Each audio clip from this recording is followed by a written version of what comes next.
Estamos juntos para a lição de número 6 da nossa revista da CPAD dos Jovens, que é intitulada A Natureza da Sabedoria e o Sentido da Vida. E se é a primeira vez que você está no canal da professora Manuela Barros, eu quero te dar muito bem-vindo. E eu quero dizer que essa lição dos jovens, para mim tem sido um desafio, mas que eu estou super feliz de tomá-lo junto com você.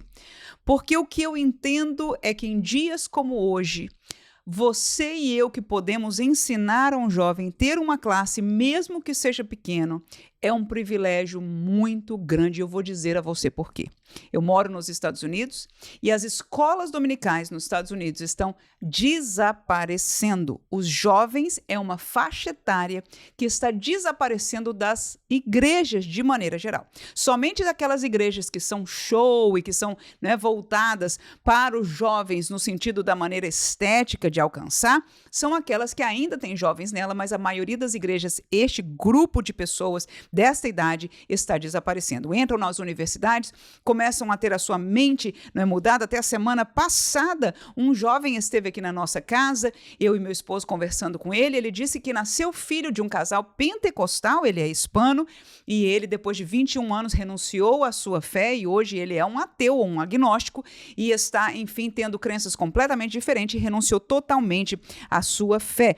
Por causa disso, vendo a realidade que eu vivo aqui, olhando para a realidade da Europa, que em verdade, quando nós observamos a nível de ação mundial, filosoficamente nós vemos a Europa sendo atingida primeiramente, depois isso transferindo para os Estados Unidos, e aqui por causa da realidade do marketing e financeira, então é enviado para todos os demais países do mundo, e aquilo que nós consumimos, pelos filmes, pelas aparições no YouTube, etc., todas as igrejas e as coisas, então nós vamos tendo esta realidade agora atingindo aos nossos países, seja o nosso Brasil, seja Portugal, seja Angola, sejam países centro-americanos, e nós vemos que os jovens estão então sendo levados a crerem em teorias, em ensinos que o estão apartando da fé em Cristo Jesus. Qual é a única alternativa? Ensiná-los a palavra de Deus. A briga não vai funcionar, a provocação não vai funcionar, a oração sem dúvida alguma é importante, mas nós temos um grande privilégio. Qual é? É que nós podemos ensinar a fonte de revelação de Deus. E tem mais uma coisa, esta palavra não só instrui no sentido de dar conhecimento ao nosso jovem, mas ela é o poder de Deus. Ela atua numa dimensão que o entendimento do homem, que o cérebro do homem, que a psicologia do homem não consegue entender. Por quê? Porque ela tem uma vertente espiritual. Essa é uma verdade da palavra de Deus. Amém? Então, por causa disso, é um privilégio que você tenha ainda um grupo de jovens. Dê glória a Deus, professor.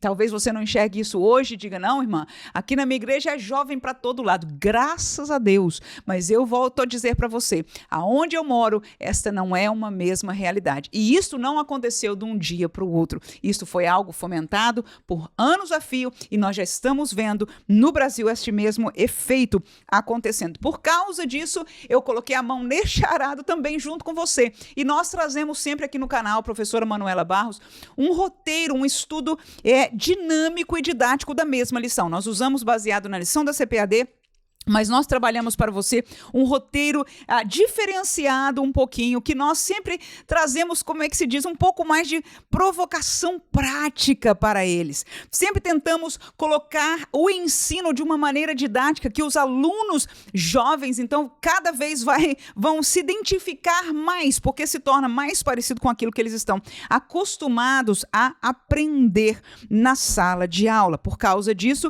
nós vamos então compartilhar com você este roteiro, e você tem disponível não só aqui na tela, vai aparecer para você de tempo em tempo, para você seguir, mas também na descrição deste vídeo, naquele maisinho aí que está aqui embaixo, do seu lado direito. E se você ainda não é inscrito no canal e puder fazer este grande favor para nós, possa se inscrever neste canal. Se está inscrito, inscreva-se aí, porque você não é inscrito, então possa fazê-lo isso assim, abençoando este nosso canal para que seja visto por mais pessoas. Os 3 tópicos, então, são a manifestação da sabedoria de Deus. Segundo lugar, os 3 níveis da sabedoria dada por Deus e, em terceiro lugar, o sentido da vida na sabedoria de Deus. E você, ao ouvir estes tópicos, você sabe que essa lição está bem focada naquilo que o comentarista falou durante a lição. Amém? Então, nós não estamos saindo, mas estamos complementando, colocando e estruturando de uma maneira didática para você. Vamos ao primeiro tópico, falando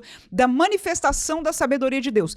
3 maneiras que Deus manifestou a sua sabedoria. Em primeiro lugar, ele manifestou a sua sabedoria através da criação.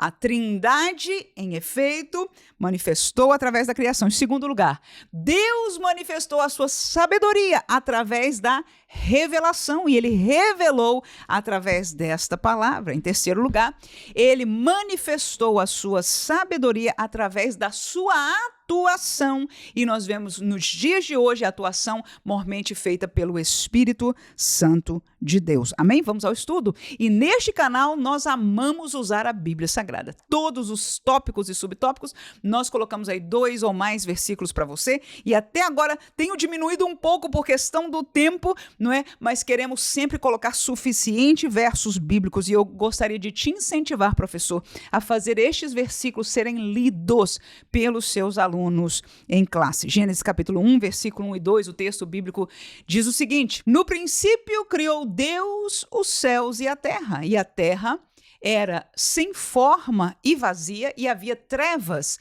sobre a face do abismo, e o Espírito de Deus se movia sobre a face das águas. Então, quando nós lemos este texto, a primeira coisa interessante que diz no primeiro versículo, no princípio criou Deus, é que este Deus, na língua original, Elohim, é um Deus plural, não é?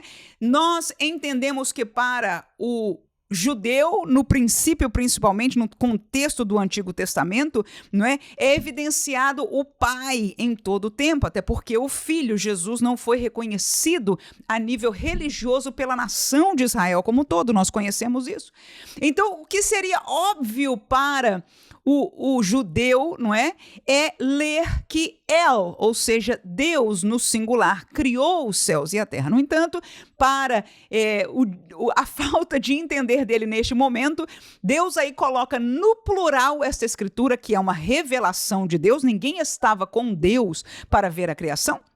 Mas a Bíblia, ao ser revelada este texto, não é? Então diz que no princípio criou Deus os céus e a terra. Mas este Deus está no plural, o que mostra para nós que conhecemos e reconhecemos a Trindade divina, que as 3 pessoas estavam envolvidas na criação, e nós entendemos que a sabedoria de Deus se mostra pela sua criação. Eu estou lendo um livro fantástico e eu quero depois compartilhar com você este. Eu não tenho fé para ser ateísta, escrito por Norm Geisler, um homem muito capacitado, doutor com certeza em teologia, também o doutor Frank Turek, e nós vamos em breve estar dando uma notícia para vocês de como você também pode participar de um estudo sobre este livro que exatamente ensina sobre toda a realidade que o ateu fala da criação, como existe uma criação natural, como foi o acaso, fala do darwinismo e como comprovar de uma maneira própria, não necessariamente usando a Bíblia, mas comprovando a Bíblia, mas usando a ciência de que eles estão errados. É necessário mais fé para crer nessas coisas, ser ateu, do que para crer no Deus que nós cremos. Isso é assunto para outro dia, para outra hora, mas se você está aqui no canal, fique ligado nisso, porque nós vamos em breve estar compartilhando com você um estudo sobre este assunto tão interessante. Portanto, Gênesis 1 e 2 fala da criação de Deus, e não há dúvida escriturística e pelo nosso conhecimento que a sabedoria de Deus é mostrada aí. Colossenses 1:16 é o próximo texto que eu compartilho com você, que diz: porque nele, Jesus, no contexto aí, tá? Foram criadas, e você olha, não acredite em mim não, vá para a Bíblia. Colossenses 1, leia os versículos anteriores, você vai ver que está falando de Jesus. Foram criadas todas as coisas que há nos céus e na terra, visíveis e invisíveis, sejam tronos, dominações, principados, potestades, tudo foi criado por ele e para ele. Então o contexto aí é Jesus, e no Gênesis 1 e o 2 eu vi 2 pessoas da Trindade lá. Eu vi Deus Pai, que é reconhecido, apesar de estar ali no plural, mas nós reconhecemos a pessoa do grande Deus Criador, amém? E nós vemos o Espírito de Deus, não é, pairando sobre a face das águas. Então ali estava claro e evidente no texto bíblico a pessoa do Espírito Santo. Então nós vemos a sabedoria de Deus através da atuação da Trindade atuando na criação. E esta é a primeira manifestação para nós humanos da sabedoria de Deus. Qual é a segunda? A segunda é a Bíblia Sagrada. Esta aqui eu chamo de a revelação. A Bíblia Sagrada é a única fonte de revelação de Deus para nós. E quando digo única, direta e escrita, porque os céus manifestam a glória de Deus, não é isso? Nós conhecemos e reconhecemos algo sobre Deus através da sua criação. Mas os porquês, o antes, o durante, o depois, o projeto, as intenções, quem é Deus, nós conhecemos pela sua revelação. Amém? Não são pelas experiências espirituais, elas podem confirmar as promessas bíblicas, mas elas em si só não nos fazem conhecer a Deus. Nós conhecemos a Deus somente pelo que foi revelado, e essa revelação prova, é mais uma manifestação da sabedoria de Deus. Porque eu digo isso agora, vou fazer um parênteses aqui com você, né? Que às vezes eu gostaria que a Bíblia fosse um livro de respostas, um livro com tópicos, que me desse sobre este assunto, o que Deus acha, o que Deus quer, mas não é.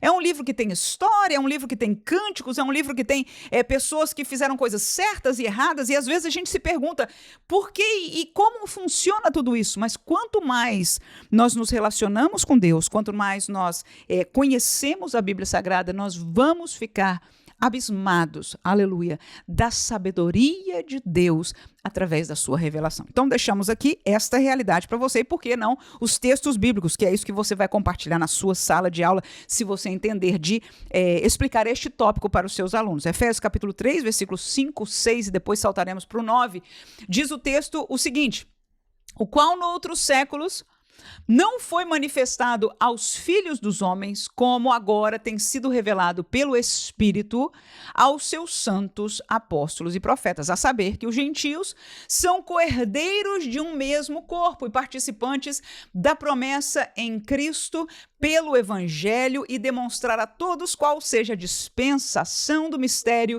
que desde os séculos esteve oculto em Deus, que tudo criou. Então o que nós observamos neste texto aqui é ensinando que a revelação, a palavra, veio trazer ao nosso entendimento a revelação de um mistério. Qual é? Que os gentios um dia seriam coherdeiros desta promessa feita à nação de Israel. Então nós entendemos pela primeira parte das Escrituras, o Antigo Testamento, que Deus levantou um povo, elegeu um povo para usá-lo, né, para que o mundo conhecesse a ele, Deus, Jeová, através da nação de Israel. Deu a lei, enfim, obrou maravilhas por eles e etc. No entanto, havia um mistério oculto, havia algo que deveria ainda um dia ser revelado, não é isso? E foi profetizado, mas agora estava sendo revelado, e é as Escrituras Sagradas que vêm revelar o querer de Deus, trazer não só no princípio esta revelação que foi sendo complementada, que foi parcial, que foi caminhando, não é? No passar do tempo histórico de Deus, e isso é sabedoria de Deus, mas que hoje nós temos este entendimento. Por que é que nós sabemos? Por que é que nós entendemos que Deus queria salvar o mundo? Claro, você pode dizer, irmã, eu sei, João 3,16, é verdade, mas exatamente aí, você sabe por causa da Bíblia Sagrada. Esta revelação, seja João 3,16, o texto de Efésios, o texto de Colossenses, todos estes textos comprovam, mostram a sabedoria de Deus, e a revelação da Bíblia comprova. Agora, olha que texto interessante aí para você deixar para os seus alunos e para você também. Olha lá, Deuteronômio 29. Alguns de nós já sabem este decorado, porque às vezes a gente usa este texto para responder a alguns. Olha lá que interessante, diz: as coisas encobertas são para o Senhor nosso Deus. Porém, o que diz aí? As reveladas são para nós e para nossos filhos para sempre, para cumprirmos todas as palavras desta lei. O que é que este texto vindo de Deus está dizendo para nós? É que existem verdades coisas que são verdades. E quando eu digo verdade, é verdade para Deus. Não é no nosso entendimento humano. Agora, graças a Deus, nós queremos conhecer a verdade de Deus e ela é revelada por essa palavra. Quem pode dizer amém aí? Glória a Jesus. Deus diz que existem coisas que são verdades, mas que estão encobertas. E essas coisas pertencem só a Deus. Agora, para nós, estão dispostas as reveladas. A Deus aprove revelar isto que está aqui para nós. E depois, quando eu falar sobre dons, eu vou dizer, inclusive, sobre revelação dentro do que está revelado. É outro detalhe aí. Eu espero não complicar demais, viu? Se eu tiver, me avisa aí, coloca no comentário, irmã, é bonito demais, mas a irmã às vezes complica demais. Eu vou tentar ajudar mais, mas eu acho isso aqui profundo e eu não quero deixar de ajudar a você, professor, a crescer. Talvez, eu não estou querendo dizer que eu seja maior, mas só de você escutar uma pessoa diferente, que tem uma visão, né, às vezes diferenciada, um estilo diferenciado, você cresce. Todo diferente faz você crescer, desde que nós não estejamos fora da palavra de Deus, porque isso seria perigoso, né? Mas graças a Deus, temos velado e temos sido agraciados pelo conhecimento da palavra de Deus e estamos juntos com a revista da CPAD, com a nosso ensino, porque somos ensinados, aleluia, nesta santa doutrina. Mas o que diz aí? Então, que as coisas encobertas são para o Senhor, mas as coisas reveladas que é da palavra são para nós e para os nossos filhos. E Deus fez isso para o quê? Está escrito aí, cumprimos todas as palavras da lei. Ou seja, Deus revelou o que ele quis e nos deu o suficiente para que nós pudéssemos conhecê-lo e obedecê-lo. Amém? E através disso, nós sabemos o grande benefício que nós ganhamos, que era exatamente o que nós precisávamos. Qual é? O caminho da salvação. Amém? Agora, na realidade espiritual, há coisas que às vezes nós temos curiosidade, mas estão encobertas. E um erro que eu encontro muitas vezes no meio evangélico é que nós não temos... Deus não tem problema com a nossa curiosidade, mas se ele encobriu em sua sabedoria, escute, por favor, nós estamos estudando sobre a natureza da sabedoria de Deus. Deus é sabedoria. Deus não tem sabedoria. Ele é autor, ele é dador. Quem tem falta de sabedoria, a gente vai ler este versículo daqui a pouco, peça a Deus. Aleluia. Por quê? Porque ele é a fonte de toda a sabedoria. Ele criou tudo que existe. E se alguém, como neste livro que eu estou lendo, né? Claro, a gente já estudou muito dessas coisas em ciência, mas este livro deixa a boca aberta, entende a grandeza da criação de Deus no micro e no macro, nós entendemos que a sabedoria de Deus é para além do entendimento humano. Nós, como seres humanos, estamos passando anos após anos, gastando dinheiro, gastando tempo. Os melhores e maiores cérebros do mundo estão sempre buscando entender aquilo que Deus criou e criou pelo seu poder com a sua palavra. Que sabedoria é essa? Não existe igual. Então, na sabedoria de Deus, ele quis. Será que nós podemos ser humildes para dizer a Deus que ele tem direito de revelar o que ele quer? E que o que ele não revelou, como diz esse texto aí, não é para nós. A gente não tem que estar fustigando, não. Porque nós não precisamos. O crente vai defender a sua fé, vai defender o conhecimento da palavra sem precisar destas coisas. E Deus aí, de uma maneira muito delicada e gentil e abençoadora, ele diz, olha, meus filhos, as coisas encobertas são para o Senhor, não é isso? Para vocês são as reveladas. Então, a revelação da Bíblia é o que Deus quis dar para nós. E nisto, ele manifesta a sua sabedoria. Terceiro, na atuação. O Espírito Santo é que atua. Veja, Lucas 24, 49, nós que somos pentecostais, nós não somos pentecostais porque é um modismo atual. Não. Nós não somos pentecostais porque o movimento da Azusa Street, né, avassalou o mundo e chegou ao Brasil. Não.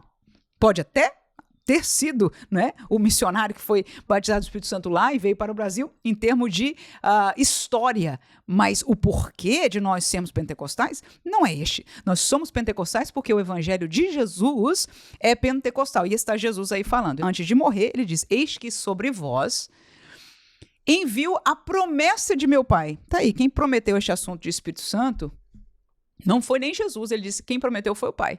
Aí ele disse, fiquem então porém, na cidade de Jerusalém, até que, o quê? O que aconteça? Do alto sejam o quê? Revestidos de poder. Você lembra o que aconteceu em Atos? O revestimento do poder foi o quê? Foi a vinda, a descida do Espírito Santo. Que foi esta pessoa do Espírito Santo que agora na igreja começa a atuar a sabedoria de Deus. Este assunto de igreja, aleluia, este assunto de ministério, este assunto de dons, este assunto de Espírito Santo é sabedoria de Deus e a sua atuação através da igreja é projeto de Deus, é sabedoria de Deus. Às vezes, nós não entendemos. Eu digo isso porque eu mesma, cada dia, me pasmo. Quando, com os anos, a gente vai entendendo devagarzinho a sabedoria de Deus. Mas isso é para nós aqui, professores, né? Porque os jovens pensam que já sabem, já entenderam tudo. Mas cabe a nós fazê-los entender, aleluia. Por isso que às vezes a gente tem que subir o nível um pouquinho mais, para que eles entendam que, opa, isso eu não estava sabendo. Eu nunca tinha visto desta maneira. E então assim nós vamos acrescentando ao seu conhecimento no temor do Senhor. Atos capítulo 1. Versículo 8, diz o texto, lê comigo, mas recebereis a virtude do Espírito Santo, que há de vir sobre vós. É Jesus, agora já tinha morrido, ressuscitado, mas ele estava prestes a ser elevado ao céu, não é assunto aos céus. Diz, receberei a virtude do Espírito Santo, que há de vir sobre vós, e ser-me-eis testemunhas, tanto em Jerusalém como toda a Judéia e Samaria, até os confins da terra. Ou seja, eu quero que vocês, igreja, sejam testemunhas deste evangelho. Aleluia.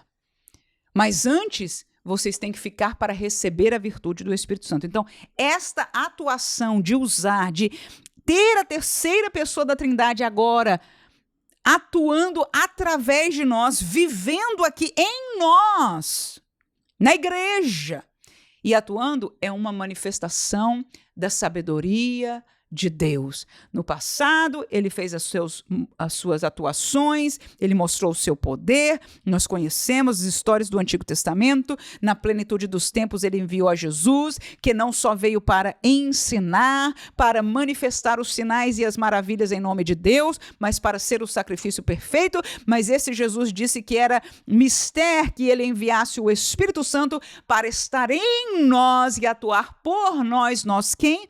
A igreja. Então, a sabedoria de Deus, terminamos com este resumo e este primeiro tópico. É manifestada na criação, usando a Trindade, toda a Trindade, na revelação, que é a Bíblia Sagrada, e na atuação dele hoje, através do Espírito Santo. Amém? Segundo tópico. Quais são os 3 níveis da sabedoria dada por Deus? São 3 níveis. Primeiro, existe a sabedoria a nível de conhecimento, e isto é algo natural. Você vai para a escola para conhecer. Você lê livro para conhecer. Conhecimento. Existe a sabedoria a nível de aplicação. Esta é natural, mas pode também receber algo espiritual, né? Geralmente, e a gente vai até citar aí o livro de Provérbios, é um exemplo disso. É a mescla do natural com o espiritual, vamos falar nisso no segundo subtópico. Em terceiro lugar, nível de revelação só espiritual. O nível de sabedoria de conhecimento é só natural, de aplicação é natural e espiritual, e o nível de sabedoria de revelação é algo só espiritual. Vamos explicar para você. Vamos lá. Conhecimento já mencionamos, ok? É algo que nós fazemos. Provérbios capítulo 4, versículo 7, qualquer ser humano pode alcançar. A sabedoria, diz o provérbio, é coisa principal. Adquire, pois, a sabedoria. Sim, com tudo que possuís, adquire o conhecimento. Então, este sábio rei está dizendo a nós que vamos ler os seus provérbios que a sabedoria, o conhecimento é algo muito importante para ele. Ele diz, olha, se você tiver que gastar para adquirir conhecimento, faça-o, porque você não perde nada. Então, isso é algo que um sábio, segundo Deus, nós entendemos pela palavra que a sabedoria deles foi tão grande, né? Foi o presente de Deus para ele, alguém que extraordinariamente foi usado com sabedoria. Ele diz para nós, vale a pena buscar conhecimento. Romanos capítulo 1, versículo 20, diz, porque as suas coisas invisíveis desde a criação do mundo, tanto o seu eterno poder como a sua divindade, se entendem e claramente se veem. Olha lá, o invisível é entendido e claramente visto. Isso só vê com os olhos, né? pelas coisas que estão criadas, para que eles fiquem inexcusáveis. E isto é algo interessante, porque com o passar dos anos, a ciência se tem multiplicado, e o que tem acontecido é que algumas teorias que no decorrer dos anos, teorias contrárias à criação de Deus, à palavra de Deus, surgiram e tomaram lugar acadêmico no nosso mundo. O que acontece é que a ciência, ao evoluir-se, está comprovando estas teorias falsas e está concluindo que não há uma outra verdade plausível fora daquilo que foi revelado nas Escrituras Sagradas. Então, o primeiro nível de conhecimento é o natural. E Jesus está permitindo-nos saber aí, no caso, Paulo escrevendo aos Romanos, ele diz, olha, as coisas naturais fazem-nos entender a realidade do espiritual, do invisível. Mas este conhecimento, esta conexão, não precisa atuação do Espírito. Como eu disse para você, não quero falar muitos detalhes aqui, porque não é o caso, mas muitos cientistas famosos, pessoas, enfim, capacitadas, que entraram no mundo da ciência e eram devotos ateus, mudaram de ideia, começaram a reconhecer um criador, um planejador inteligente, depois de descobrir as provas da ciência, porque as suas teorias não tinham cabimento fora da realidade de um Deus que pudesse fazer tais coisas. Mas isso, eles não precisaram ser evangelizados. Eles não precisaram da ajuda do Espírito Santo, entende? Não é que, por favor, não me entenda por mal. Eu só estou querendo dizer que existe um nível de sabedoria que é chamado de conhecimento, ok? Salomão fala dele aí, nós entendemos por este texto que é alcançável, inclusive sobre coisas espirituais, se a pessoa observar bem, com vontade, as coisas naturais. É o que o texto bíblico nos fala para fazer. Amém? Ora, segundo nível de sabedoria dada por Deus é o nível de aplicação. Este nível de aplicação é a mistura entre o natural e o espiritual. O natural, ele pode fazer aplicação, não é? Mas quando a sabedoria espiritual de Deus entra em ação, junto com o natural, então a pessoa é um sabor, é um nível diferente, aleluia. Vamos ler o texto bíblico aí, 1 Reis, capítulo 3, versículo 23 ao 28. Diz o texto o seguinte, então disse o rei, esta diz, este que vive é o meu filho, e teu filho, o morto. E a outra diz, não, por certo, o morto é o teu filho, e o meu está vivo. Disse mais o rei, trazei-me uma espada. Trouxeram uma espada diante do rei. E disse o rei, dividi em duas partes o menino vivo, e dá metade a uma e outra metade a outra. Mas a mulher cujo filho era o vivo, falou ao rei, porque seu coração se enterneceu por seu filho, e disse, Senhor meu, dá-lhe o menino vivo, e por modo nenhum o mateis. Porém a outra dizia, nem teu nem meu seja, dividi-o antes. Então respondeu o rei e disse, dai a esta o menino vivo, e de maneira nenhuma o mateis, porque esta é a sua mãe. E todo Israel ouviu a sentença que dera o rei, e temeu ao rei, porque viram que havia nele a sabedoria de Deus para fazer justiça. Vamos analisar comigo aí este texto, no sentido da sabedoria. Será que uma pessoa humana naturalmente não poderia ter esta ideia? Claro que sim. Possibilidade há. Ou seja, ali não foi só conhecimento, porque não havia teste de DNA na época para ter a segurança de um bebê recém-nascido, a fisionomia, não dava para provar. Então, nada do conhecimento natural ajudaria naquele momento, ele precisava de aplicar o conhecimento natural.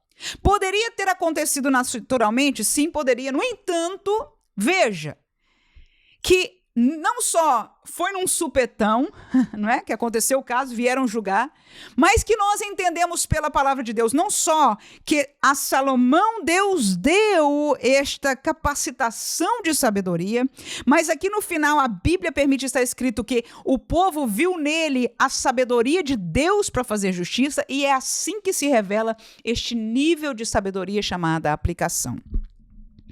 Ela parece natural, mas nós vemos um sabor de Deus capacitando especialmente aquela pessoa, aquela sugestão, aquele mover da sabedoria. Amém? Então existem 3 níveis de sabedoria. Uma que é só o conhecimento, outra é uma aplicação, que pode ser só natural, sim, e pode ser natural e espiritual, que eu entendo ser o caso de Salomão, não só neste caso de juízo, mas em tudo, por exemplo, que ele escreve num livro como os Provérbios. Eu deixei como segundo exemplo aí o livro de Provérbios, que ele fala de tudo, fala de relacionamento com mulher, fala de coisa de negócio, fala da própria sabedoria. Então, você entende que Salomão observava as coisas naturais, mas que Deus lhe dava inspiração de aplicação, de entendimento para além, não é, daquilo que naturalmente as pessoas pensariam.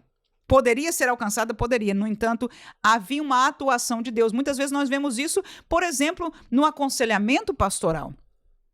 Porque Deus é que permite essas coisas. A situação é uma situação natural, é de um casal que está com problema de relacionamento, ou uma realidade na família, com um filho e etc, etc. Vem ao pastor.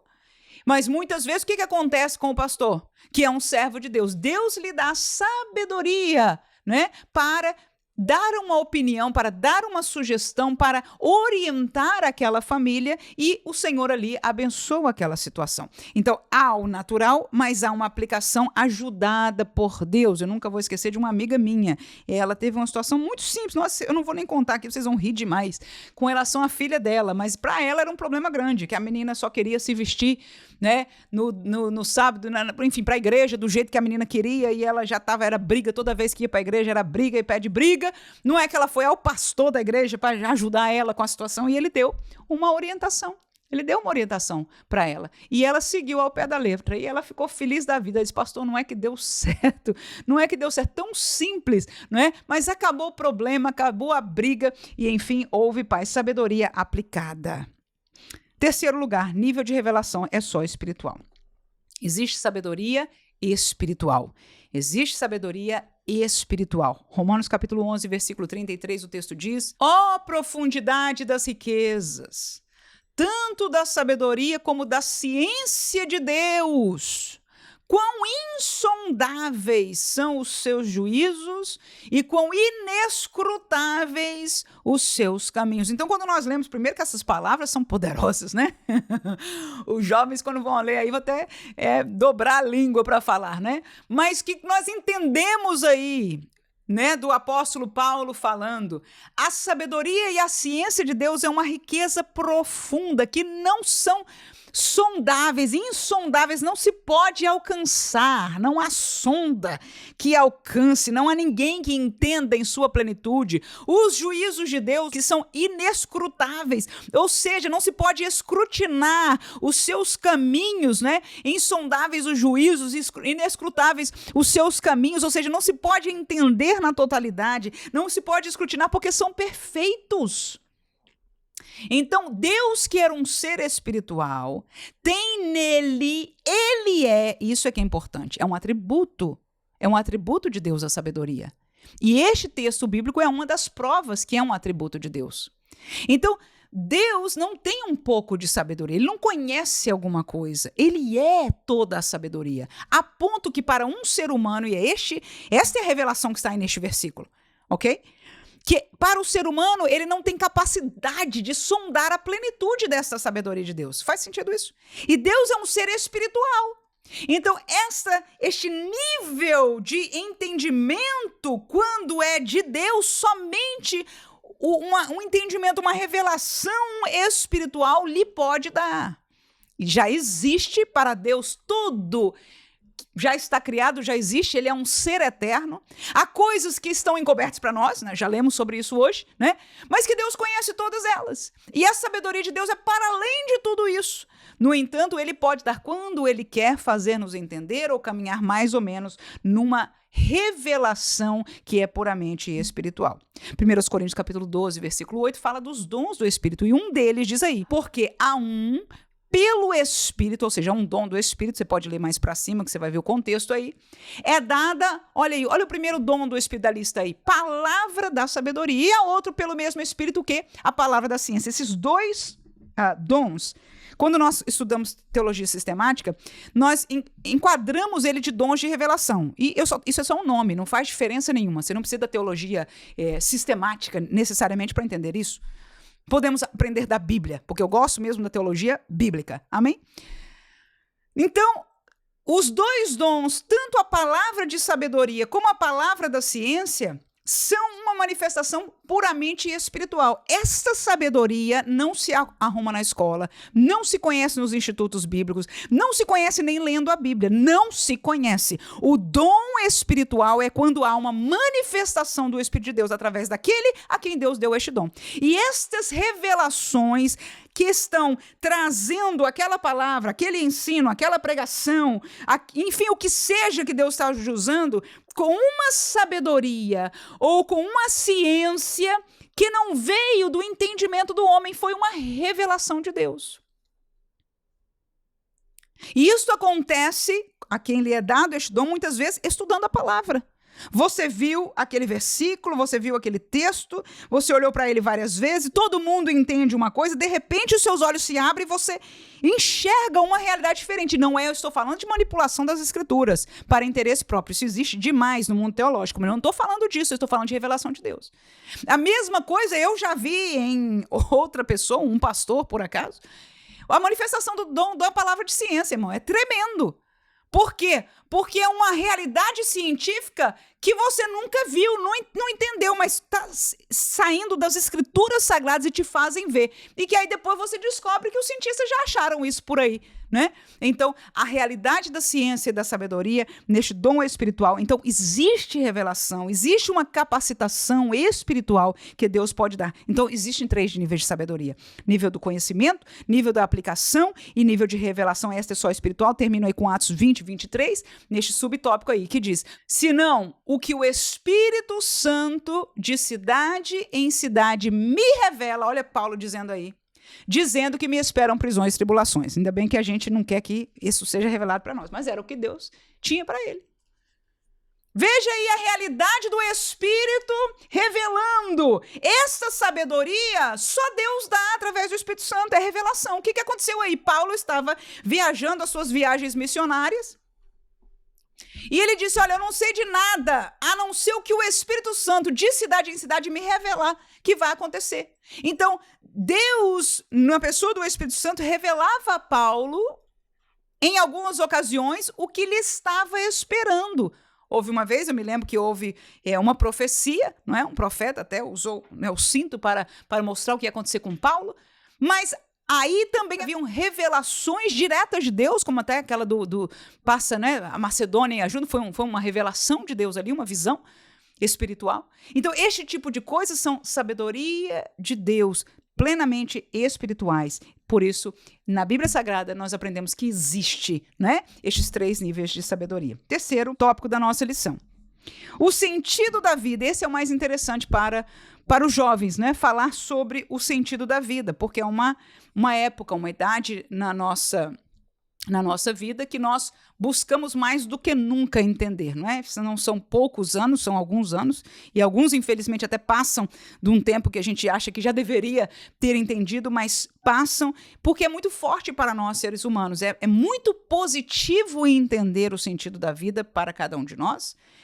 E é interessante que o mundo ateísta, o mundo materialista, o mundo humanista tira esta virtude do ser humano, algo tão importante. Mas, graças a Deus, nós somos de Deus. Aleluia. Nós cremos no Senhor e Ele tem para as nossas vidas um sentido. E isso vou fazer um segundo comentário aqui, bem interessante também, na nossa observação. é que, natural, ok? Observação natural. É que todas as pessoas que encontram um sentido na vida, mesmo que não seja nada com Deus e espiritual, são mais felizes. E eu daria um segundo nome a isso, uma causa maior do que eles. Quando o sentido da vida da pessoa se limita ao bem deles, seja dinheiro, ou seja uma profissão por si, por conseguir chegar lá, o que geralmente acontece é que uma vez que você consegue aquilo, a sua vida perde a razão de ser. Mas quando a sua causa é além de você, é superior, é mais... alcança mais, mesmo, por exemplo, uma causa filantrópica a pessoas, uma mulher como a Madre Teresa, eu não estou aqui advogando, por favor, não me tenha por herege, irmão, por favor, em nome de Jesus, né? Eu estou mostrando da realidade natural como isso é importante para o ser humano. Eu vou para a Bíblia daqui a pouco. Mas o que acontece? A missão da sua vida era abençoar, era ajudar pessoas desprezadas pela sociedade, e isso trazia intrinsecamente algo positivo para ela, mesmo que a sua realidade espiritual, e foi descoberto depois, né, no seu diário, nas suas coisas que ela escrevia, que ela não tinha paz espiritual, porque isso só se alcança com Deus, amém? No entanto, no sentido da sua alma, do seu bem-estar, há uma alegria no ser humano, né, de cumprir uma vocação, e principalmente se essa for para além das coisas pequenas que ele pode alcançar para ele mesmo. Então vamos ao texto e o entendimento bíblico da nossa lição. Então, o sentido da vida na sabedoria de Deus podem ser 3. Primeiro, o sentido pela vocação profissional ou um sentido vocacional. Segundo, o sentido pela vocação espiritual, ou seja, dons de Deus. E terceiro, o sentido pela vocação missional, ou seja, uma chamada de Deus. Então, na Bíblia Sagrada, nós entendemos que Deus pode ter para você, que Deus pode ter para cada um dos jovens, que Deus pode ter para mim 3 diferentes vocações.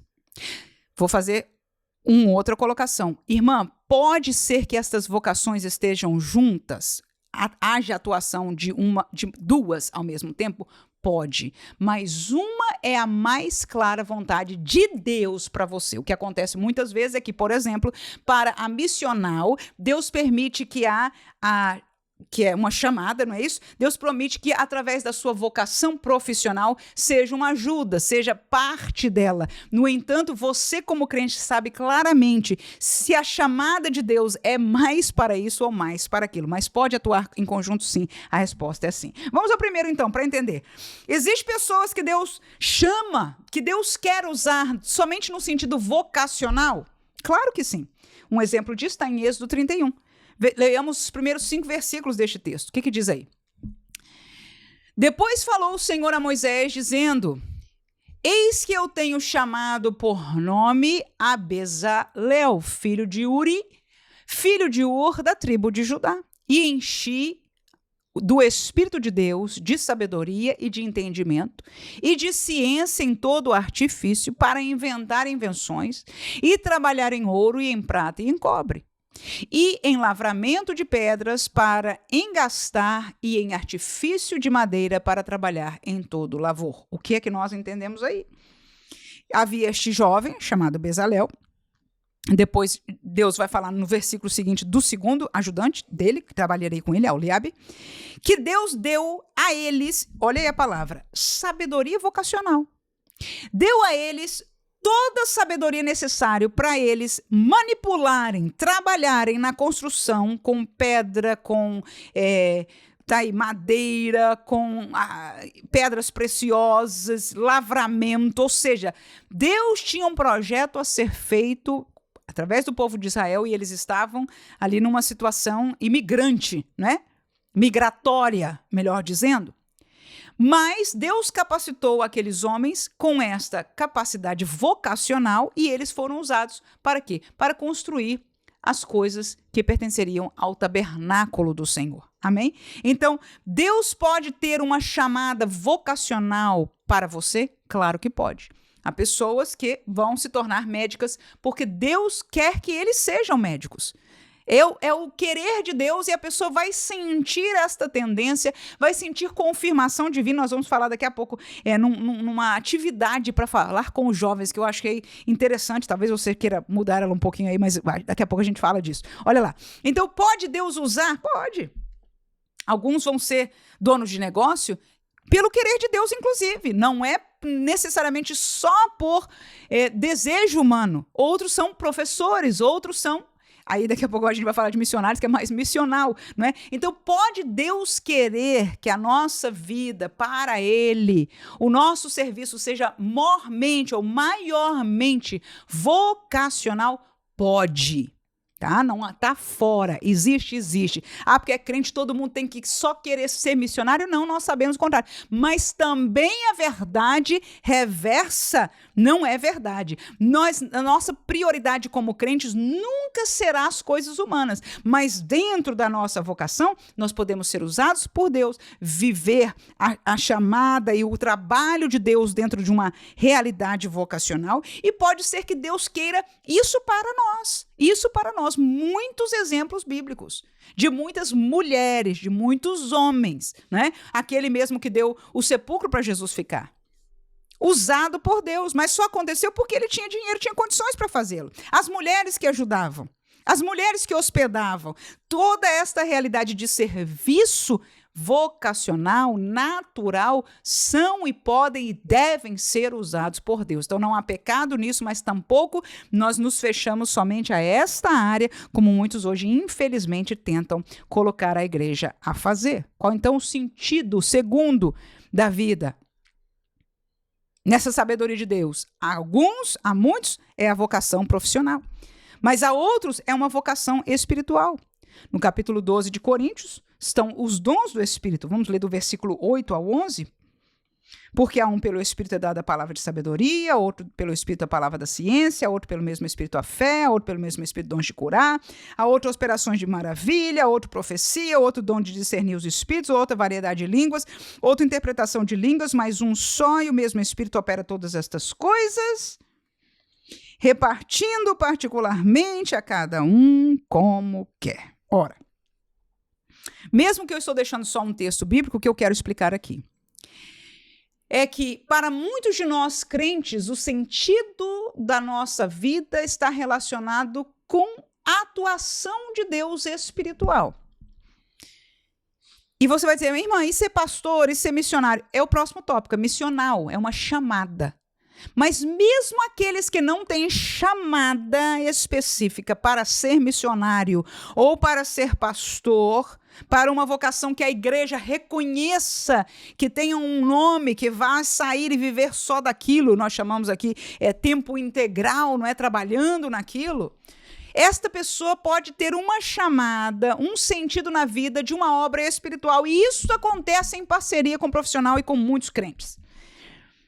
E eu penso que todos nós devemos buscar esta parceria. Eu chego à conclusão que nós, como crentes pentecostais, não podemos ter somente a chamada vocacional profissional. Se nós não temos, presta atenção, alguns, não são muitos, nem a maioria, alguns na igreja, vamos ser honestos, no tempo bíblico, no tempo de hoje. Quem está no ministério não é 70% da igreja e nem podia ser. Quem está no campo missionário não é 80% da igreja e nem podia ser. Não pode ser, não faz sentido. E não foi assim também no tempo do princípio da igreja. Mas veja que tampouco havia uma falta. Quando você vê Paulo falando da igreja de Coríntios, a gente está virando um estudo, irmão, que não está nada para jovem aqui, né? Está virando para adulto. Mas graças a Deus que eu estou falando com você, professor. Então, eu estou tranquila, porque aqui nós vamos aprendendo, nós vamos aquecendo o nosso coração, nós vamos crescendo. E aí depois você decide de tudo isso o que você quer, não é? Passar para os seus alunos. São 3 tópicos preciosos aí para você escolher, para você falar. Mas ora, então não é a maioria que vai para a chamada missional ou vocacional nesse sentido de chamada. Mas nós todos somos convidados, e por que não dizer empurrados pela palavra, porque Paulo fala forte com a gente, a buscar os melhores dons, a termos os dons espirituais. E aí, neste texto aqui, nós aprendemos o porquê dos dons espirituais. É para o bem da igreja. É para a edificação do corpo de Cristo, que é um corpo espiritual. E isso tem feito muita falta na igreja, porque há coisa... difícil, porque isso realmente não é para jovem, ao mesmo tempo é. Eles precisam saber disso. Há coisas espirituais acontecendo na igreja que os santos, os de Deus, deveriam ter o discernimento de espírito para dizer isto não é de Deus, e não tem. E como igreja nós estamos sofrendo porque estão tomando lugar e nós não temos o que dizer. Alguns sentem uma coisa estranha, mas não tem o discernimento da proveniência daquele espírito e, portanto, não faz nada.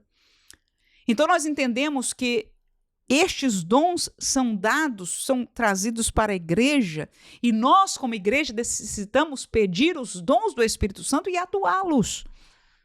Isso aqui é assunto profundo, difícil, mas importante. E para muitos de nós, o sentido da vida está em exercê-los. E começa a procura ou a vivência destes dons numa vida espiritual ativa para com Deus. Se alguém não tem tempo em oração, se alguém não está no círculo de oração com as irmãs, se um obreiro, se um jovem não está buscando ao Senhor no culto de oração, se ele não tem algum tempo devocional com Deus, de joelho, em lágrimas, e eu não estou falando de 2 minutos, isso não vai se evidenciar. Não vai. Não vai. Este processo aqui não é uma coisa só do culto, que Deus falou com você, você foi lá na frente. Aquilo ali é a isca de Deus dizendo para você, meu filho, eu tenho algo, eu tenho um sentido para você de obra espiritual na igreja. Mas aí agora vem o nosso caminhar, assim como no mundo secular, nas coisas humanas. Uma vez que você entende, a minha área é engenharia mecânica. Irmão, desde o momento que você sabe que você gosta mesmo daquilo, até você ter o teu diploma na mão e o trabalho na mão e você ser bom no que você faz, é um caminho muito longo. Sim ou não? E num paralelo, há um caminho a ser trilhado também para as coisas espirituais. Mas muitas vezes este é o sentido da nossa vida. Uma certa vez eu tinha uma irmã muito simples na igreja. E nós estávamos num culto de intercessão, né? Ou seja, de oração. Era sábado pela manhã. E ela fazia algumas intercessões que ela não vinha. E neste dia ela veio. E eu me sentei com ela depois, no ladinho, depois da reunião. E perguntei para ela, falei, minha irmã, o que a irmã acha que Deus, assim, tem para você? Assim, qual o seu trabalho para Deus na igreja? Aí ela ficou assim, como que sem entender. Eu digo, eu vou te dar uma dica. Quando Deus tem algo para nós trabalharmos, fazermos na igreja, quando a gente não faz, a gente se sente mal, se sente pecando contra Deus. E quando a gente faz aquilo, a gente é a pessoa mais feliz do mundo. Quando você faz aquela obra, mesmo, vamos dizer que a obra seja hospedagem, como é uma obra bíblica, né? Tem gente que tem prazer em hospedar, irmão. Se ela, quando hospeda, é feliz. Tem outro de nós, né? Vamos botar aqui a verdade. Tem outro de nós que hospeda porque quase que é o jeito, né? Sofre demais. Mas aquele que tem esta vocação é feliz. O dela não é esse. Eu estou falando isso porque não quero trazer 100% aqui o assunto. Então, ela disse, eu tenho sim, irmã. E é isso. Eu falei, pois, irmã, o que a irmã falou confirmou o que Deus falou no meu coração. Deus falou no meu coração que este é a vocação para você. Então não falte mais. Então não deixe mais de fazer isso, porque este é o trabalho que o Senhor tem para você. Então ela disse, irmã, quando eu deixo de fazer isso, me sinto pecando contra Deus. E quando eu faço, eu me sinto a pessoa mais feliz do mundo. É assim que nós descobrimos a nossa vocação espiritual das coisas espirituais para com Deus. Quem diz amém? E a última vocação aqui, que não é menor, é a maior, né? É a missional, a chamada. Atos capítulo 13, versículo 2 e 3. O texto diz, e servindo eles ao Senhor, e jejuando, disse o Espírito Santo, apartai-me a Barnabé e a Saulo para a obra que os tenho chamado. e jejuando e orando, pondo sobre eles as mãos, os despediram. Qual foi essa obra? Missionária. Foram ser missionários. Então, a vocação de missionário, a vocação para o pastorado, são chamados de Deus, da sabedoria de Deus, que dão sentido à nossa vida. Aí você vai alinhando para caminhar na vocação que o Senhor nos dá. Por quê? Porque é triste uma vida sem este sentido. E nós, como igreja, ninguém fica de fora. É por isso que a gente pode dizer com todas as letras, todo crente, Deus tem um propósito para ele, para ela. Tem uma obra, tem algo, tem o seu lugar de atuação. Né? E cabe a nós procurarmos aí. Agora eu deixo para você uma atividade que eu faria no fim da aula, ainda que sempre que eu falo sobre atividade no fim da aula, me dói o coração. Por quê? Porque nem todos nós, e aí eu me incluo, põe a carapuça, né? Tem a sabedoria de calcular bem o tempo da aula para sobrar o tempo exato para uma atividade. Então, depende de você, como professor, de ter esta habilidade. Mas eu coloquei aí para você e eu faria isso por quê? Porque depois de entender tudo isso sobre o sentido da vida, né, como Deus fala, o propósito da nossa vida, eu teria algo assim dinâmico para perguntar a eles e trazer este sentimento. E qual é? Se eu quero conhecer o propósito de Deus para a minha vida, o que aconteceria? E aí vem algumas perguntas. A primeira pergunta, e tá debaixo aqui, tá? Se você baixar o PDF que eu botei para você aqui na descrição do vídeo, se eu perguntar em oração, ou seja, você vai dizer assim, olha, vocês jovens querem saber o propósito de Deus para a vossa vida, sim ou não? Eu quero saber o propósito de Deus da minha vida. O que aconteceria se vocês começarem a pedir em oração a Deus? Deus, fala o teu propósito para mim. O que vai acontecer? Deixa eles responderem. Deixa eles responderem. Isso é importante. Se vocês pedirem a Deus em oração, aí alguém vai dizer, ele vai responder, outro vai dizer, né? Então, a minha resposta está aí, eu deixei para você. Eu tenho certeza, primeira coisa, que ele me ouve. Isso eu tenho certeza. Se eu falar com ele, ele está me ouvindo. Segunda coisa, eu tenho certeza que ele vai ficar feliz de que eu estou buscando de Deus saber, porque ele sabe. Eu tenho que descobrir, eu posso descobrir apalpando as coisas, mas eu posso descobrir perguntando a Deus. E se ele quiser me responder, aleluia, diretamente vai ser uma bênção. Mas eu tenho certeza que ele me ouve, as duas coisas que eu tenho certeza são isso. E que ele ficará feliz. Mas deixe esta conversa ficar, mesmo que seja coisa que pareça errada, deixa eles falarem. Importante é pensarem nas coisas de Deus, no Senhor, e ali o Espírito Santo vai cutucar e dizer, tá vendo? Você devia estar perguntando em oração. Por que você não ora com relação a isso? Você faz tudo, mas não ora e não pergunta a Deus sobre a sua vocação. Aleluia, vamos deixar o Espírito Santo fazer aquilo que é dele para fazer. Segunda pergunta, se eu buscar conhecer a sua voz, eu quero conhecer o propósito de Deus, né? E se você, jovem, começar a buscar entender, escutar a voz de Deus? Porque a voz de Deus a gente não escuta o tempo todo. Não é fácil escutar a voz de Deus. Mas se você começar a primeiro acreditar que Deus fala ainda hoje, que Deus pode te responder, e você começar a buscar, Senhor, eu quero ouvir a tua voz, eu quero entender. O que vai acontecer? Aí a minha resposta é essa, seguramente eu vou aprender a ouvi-lo, mas isso é um processo. Essa é a minha resposta da minha experiência, pessoal. Discernir a voz de Deus é um processo.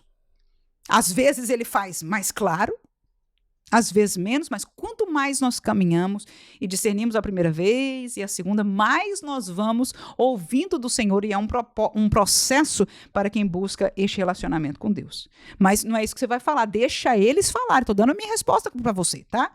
Terceira pergunta, se eu buscar orientação de outros, a quem eu procuraria? Eu devia ter botado no sentido do jovem aqui, né? Então você muda aí, por favor. Se vocês buscarem orientação de outras pessoas, tá? Querem saber o propósito da sua vida. Vamos dizer que vocês decidam que seria uma boa coisa perguntar para alguém mais experiente. A quem vocês perguntariam? Deixa eles falar. Um dizer, meu pai, outra minha mãe, é o pastor, e etc. E assim por diante. Eu botei aqui um pastor, um pai, um crente sábio, alguém que me conheça bem. Essa é a minha resposta, se eu fosse um jovem lá na tua sala de aula. Quarta pergunta, quando é que Deus vai me responder? Boa pergunta, boa pergunta. Eu quero saber a vontade de Deus para a minha vida. Agora, irmã, professora, professor, me responda, quando é que Deus vai me responder? Pergunta para os jovens, quando é que você acha que Deus vai te responder? E a resposta minha é quando ele quiser, mas sempre é gradativo. Raramente Deus vai dizer de uma tudo que tem para a tua vida, né? Mas, gradativamente, foi com Paulo, foi com todos os outros crentes que nós vemos isso, tem sido com a minha vida também. Mas ele responde quando ele quer. Quando ele quer. Por quê? Porque antes de tudo, para além da vocação, ele quer relacionamento conosco, porque vale mais. Se amanhã acabou os seus dias, a gente aqui só entre nós, né? Pro jovem a gente nem fala muito essas coisas. Mas tá tudo certo, irmão. Coisa do mundo é passageiro e é rápido demais. Só para os olhos de quem viveu muito. Porque quem tá no meio acha que é tudo demorado. Mas a gente que vai caminhando no tempo sabe que a vida passa muito rápido. Não pense que eu tô assim tão vivida, não, por favor. É só um pouquinho. Quinta pergunta. Como é que Deus vai me responder? Essa é a melhor, né? Tá, eu quero saber. Mas como é que Deus vai me responder? A minha resposta é essa, na palavra e nas confirmações. Às vezes você escuta uma pregação da palavra de Deus e na pregação ou naquela aula você escutando a pregação, o ensinar da palavra de Deus, durante aquela palavra, o Espírito Santo vai fazer entender, e durante a palavra, você lendo a palavra, aquilo vai ficar, é como que de repente você recebeu uma revelação. Pronto. Dizer, não é que é isso mesmo? Deus vai falar. E algumas vezes é por confirmação, você vai meio que tateando, estou dizendo a minha experiência, por favor, deixa eles falarem. Deixa você dar a sua. Você pode dizer, olha, eu conheço uma irmã que a experiência dela é essa, se você quiser contar a minha, ok? Então, o que eu faço? Algumas vezes, quando Deus não me responde, ele me responde, me permite que eu vou tateando, mas eu vou com temor, eu vou falando, Jesus é aqui, aí eu não vou, né? É o que eu vou falar na próxima, que é, se Deus não responder, eu vou caminhando a passos curtos, então as duas para mim estão juntas. Como é que Deus vai me responder? Pela palavra e por confirmações. Agora, como? Se Deus não me responder de uma forma direta, o que eu faço? Então é que eu vou caminhando, eu vou dando passo, por exemplo, eu sei que Deus quer nessa área, mas em vez de eu correr, eu vou caminhando devagarzinho, e Deus vai confirmando. Amém? Não sei se foi uma boa atividade, você confirme isso para mim aí, por favor. Né? Se você gostou dessa aula, não perca, enfim, a motivação se você achou um pouco complicada. Só escreva para mim, irmã, um pouquinho complicada, eu vou ajustando o grau aqui, mas eu espero em Deus tenha sido bênção para você, que seja bênção para a sua sala de aula com os jovens, que desde esse tempo agora que nós colocamos a mão no arado aí, sentimos no coração de ajudar, de apoiar, porque é uma fase que precisa hoje, mais do que nunca, receber a orientação de Deus e, portanto, da palavra de Deus. Amém.